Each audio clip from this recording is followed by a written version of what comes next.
Well, I'm still stuck in Salt Lake City. Unfortunately, I made my flight out of Miami, and we were doing the final approach into Denver, and a plane got stuck on the runway due to Snowmageddon. So we had to be redirected last night to Miami, and still having a few delays here, but I'm hopeful I can get back to my car here today, this afternoon at some point, and start shoveling it out and maybe make my way home. But sitting in the hotel, had nothing else going on, so I thought I would try to be efficient with my time and give a quick recap of the race in Challenge Miami. Was really excited about the race coming up. I had a really good build. I felt like my fitness was in a good place for March.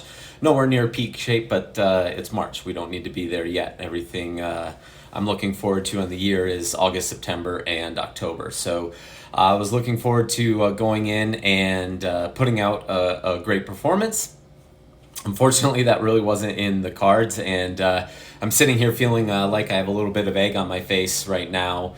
The last two videos I put out were all about, really focused on preparing for the specific race and preparing for the demands that the race is going to throw at you. And it's pretty evident that I didn't do that. I prepared for the heat. I had a great nutrition plan. Was ready for the terrain. Was ready for the wind. But what I wasn't ready for was the technical components of the bike course. I've never been a great bike handler, and I didn't work on that going into the race. I saw the course on paper, just had in my mind it's another racetrack, just going to be just like Challenge Daytona. That's not something that I need to focus on right now, and worked on the engine, not so much the person driving it. And that was a mistake, and that's on me. So I was losing at least 20 seconds per lap going through the corners, and it was just not a fun experience. Haven't moved backwards like that on a bike in a bike leg for quite a while, and not something that I left feeling very proud of at the end of the day. Don't want to be all doom and gloom on this. So there definitely was some positives. I was really happy with my swim.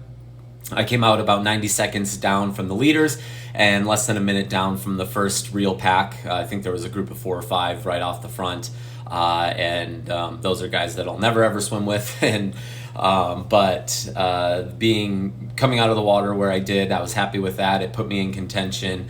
Most of the guys in the top 10 came out of the water around me, so that shows that I've got my swim closer to where I want it to be. Still some work to go, but I was really happy with the improvements. I worked hard on that over the winter and really put a big swim push in January, so I was happy with that.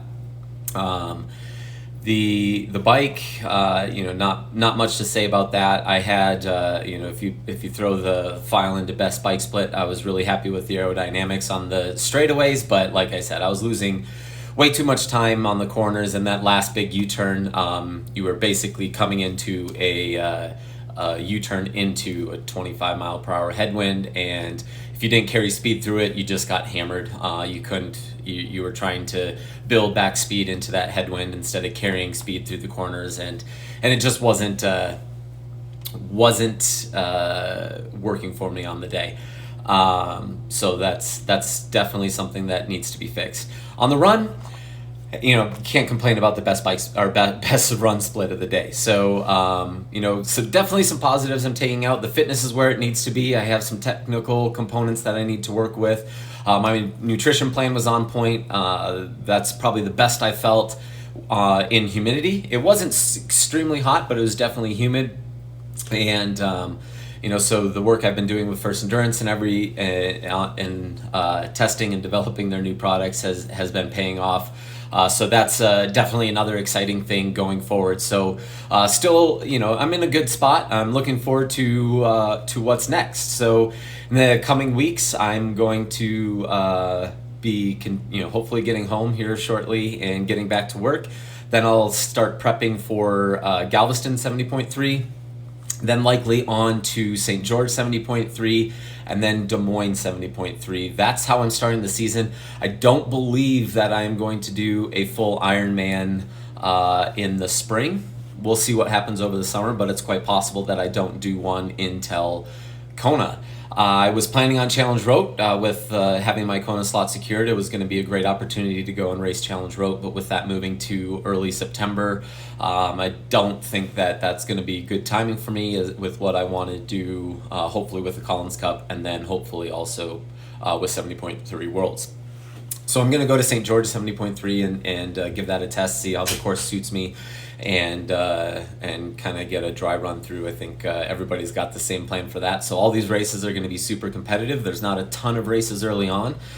So it's, every weekend that I get to race is going to be a great opportunity to test out the fitness with some of the top guys in the world. So looking forward to it. Thanks for following along. I hope you enjoyed the last video that I put out that actually had a budget. Here's another low budget or no budget video that I'm making in the hotel room, but I'm going to be doing some of those other day in the life and training videos, hopefully adding a little bit of quality to this series as well. So there'll be another Ask the Prof review where I'm reviewing the Sur Immunity product.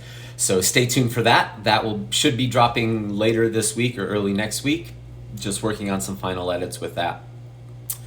If you're liking what you're seeing, as always, hit the subscribe button, give me a like, leave me a comment with what I can do better or different or what you want to see, and we'll see you next time. Thanks, guys.